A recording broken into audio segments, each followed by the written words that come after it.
you're going to need something circular. So I'm just using the inside of this roll of tape. Okay, now if you had something a little bit smaller to trace around, you could totally use that. I don't have anything directly that is just slightly smaller. So for the next step, I'm just going to kind of eyeball it. It doesn't have to be perfect. Okay. And honestly, real citrus slices aren't super perfect, you know, so they're a little, you know, wonky here and there. All right, so for the next step, you're going to put a little dot or circle in the middle. Okay, and this is where we're going to start making our wedges. All right, so I'm just going to eyeball and draw a triangle that goes out from my center here. And I like to kind of round the edges, okay? And then I'm just gonna keep repeating that while I keep a little bit of space in between each little wedge. So I'm just gonna kind of keep going around. And some might be bigger, some might be smaller. And that is okay. All right, and that is it. That is all we're going to do for our citrus slices. So when I set up my watercolor paper, what I'm going to do is draw a few that overlap. So you'll see that when I get to the painting part of the video. But that's my plan. All right, I'll see you guys later. Hey everybody, let's paint some cute little citrus slices, shall we? All right, so I drew out my citrus slices on my watercolor paper and did my border of painter's tape. And I did them just in pencil today, so that is where we are. So when it comes to citrus slices, it is totally up to you what kind of citrus you want. You could do a little bit of everything. You could do, you know, limes, grapefruit, oranges, lemons, or you could just pick one or two of each that you want to repeat each time. So I'm going to show you one of everything just so you can see how they look, so you can decide. So let's see, grapefruits are going to be kind of pink and like a light pink. I'm going to use my lemon yellow for lemons. So here's lemon yellow. For, let's see, grapefruit, I'll probably use a little bit of this rose. And let's see, orange is, I have this really cool like yellowy orange I might use. And then for lime, I'll probably use my bright green right here. I can't remember what the name of that one is, but it's a really fun color. Okay, so let's get started. So the first thing you need to do is decide where you're gonna start, okay? I'm gonna start over here, okay? And I am gonna use a wet on wet technique to start with. And so I am using a round brush. Okay, this is a size, it says 8, but I don't think it's quite that big. I think it's more of a size 6, truth be told. So not huge, and make sure it comes to a nice point. That's going to be important. And so where I'm going to start is on the rind here, okay? So it's going to be important to kind of work carefully because that space around our little triangle spaces and in between the rind, we're going to try and keep that white. We're not going to paint that at all. Okay, so I'm going to take my water and just paint in the area that would be the rind. All right, and this one, I'm going to start this one out with our lime. So I'm going to grab some green.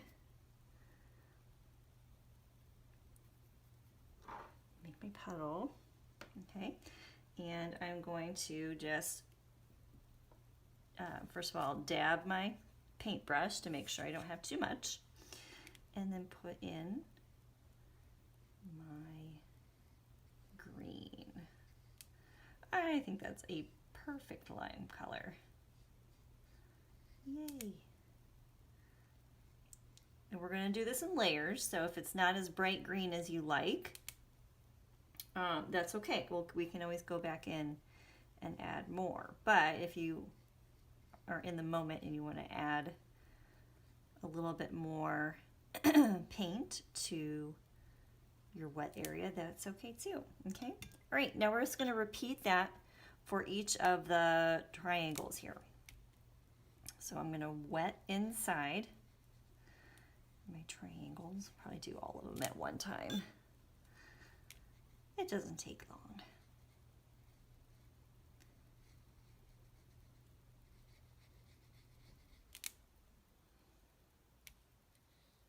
Okay, and then I'm going to take some more of that green, same green, and go in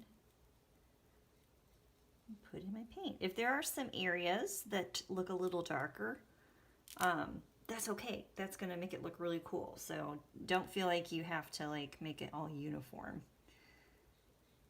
Very, very often the variance that comes from watercolor is what makes it so neat. So that is okay. All right. I love this green. So fun. Makes me want to have a margarita.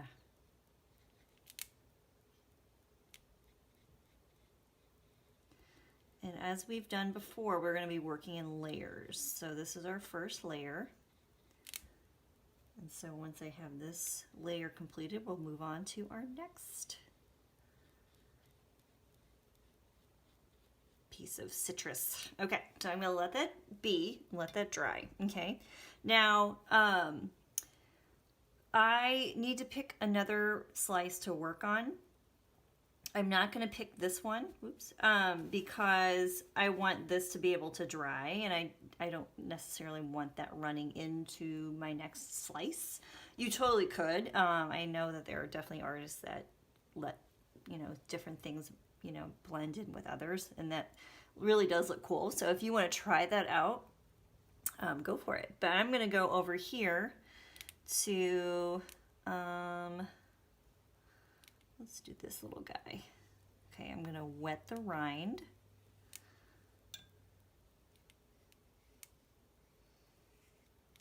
Okay, and I think I'm going to do this one as my more orangey slice. So I'm going to pick up some of my orange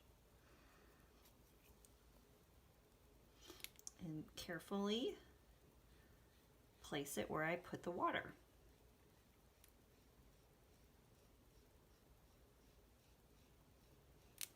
This is where a nice pointy brush comes in really handy. I love this size brush and a round brush.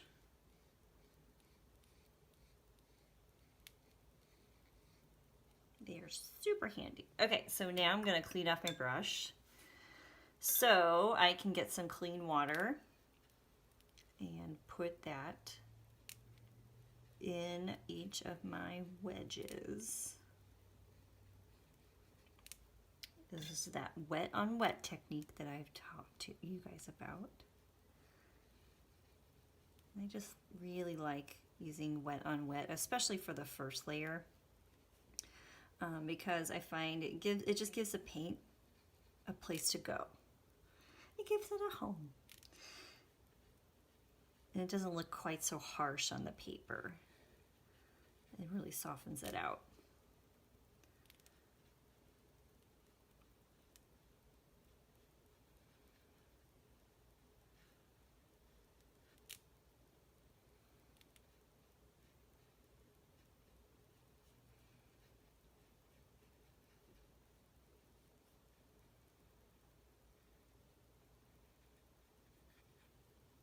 Okay, we're almost there.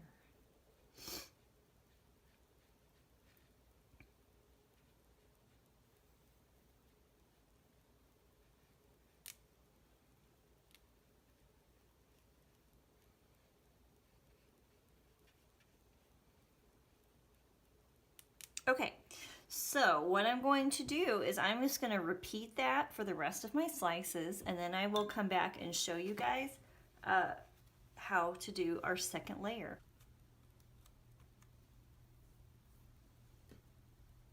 Okay, so let's do our second layer. That is going to give us our really cute details for our citrus slices. Okay, so this layer actually we are going to be putting on to the dry paper. So what you need to do, so I'm going to start with my lime, let's say. Get my little puddle of color.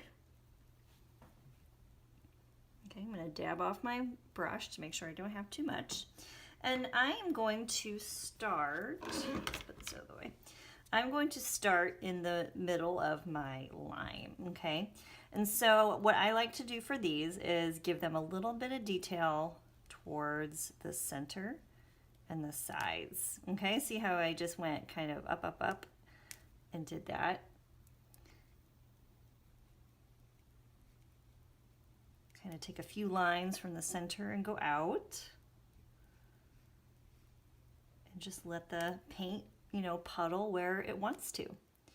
And that is the same color as I used before, but since it's the second layer, it shows up much darker, which is so cool. That's one of the things I love about watercolor is that you really don't need a whole lot of different colors to, get some depth and some shape and some detail. So that is really exciting. All right, now for the edge of the rind, I'm just going to add a little bit more depth to the edge. You can do the inside or the outside edge. It doesn't really matter. It's up to you. You can make it look a little bumpy if you want. Just add a little bit of, interest. That's all we're doing, okay? So I'm going to go over to my orange now and do the same thing. So I'm just going to grab some more orange. Okay, and then add the details in the center of my orange slice. So I'm just taking lines and going up, almost like a flower. From the center. Okay, and now I'm going to do my edge. Doesn't have to be perfect. It doesn't have to be a perfect line, let's put it that way. I just put the paint kind of where it feels like it should go. And that is also the same color as I used before. But isn't it crazy how it shows up? I love it. I love it, I love it. All right, let's do my lemon. And this paint color is actually called lemon yellow, so I think that's appropriate, right? And with this yellow, I will say it's subtle, but you can, if once it dries, you're really going to be able to tell. If your yellow is light like this, for your second layer here, if you really wanted to, you could add a little bit of maybe that orange or something like that. But I like it. It's subtle, like I said. You will be able to see it when it dries. Okay. Let's do our second lime, rather. Get that one done.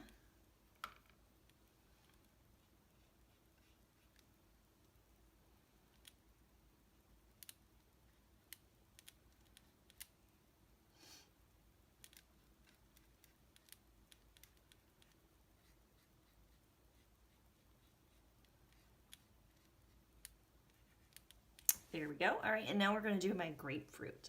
And so actually for this grapefruit, I hadn't mentioned before, but what I did was I took a little bit of the rose color I have and a little bit of this orange I used for my orange and mixed it together to get this kind of ruby red color. I thought the pink was a little too pink. So, but what I am going to do is use this rose for my details. Okay. I'm not going to worry about mixing this time around. You could if you wanted to. But I want to see what it looks like with just the pink. That's what's really awesome about watercolor is like you can just try something out, and if it doesn't work out, you know what? It doesn't take long to redo. And it doesn't require that much more in materials, you know. It's one piece of paper. In the grand scheme of things, that is not very much. So don't feel, if you ever make something and you don't like how it turns out, don't beat yourself up about it. You know, like, first of all, it didn't cost you that much to do it, except time, and even that time wasn't wasted because you probably learned something. Even if you learn what not to do, that is important. All right. Oh my gosh, I think we're done. Okay, with this layer we are done. So I am going to leave this here actually. You could totally leave this as it is. It's super cute. You could paint in a background if you wanted to. You could do all kinds of stuff with the background. You could do splatters. You could do, oh my gosh, so many things. Okay, so let your creativity flow with that, or you can just leave it. I like the way it looks on the white background as well.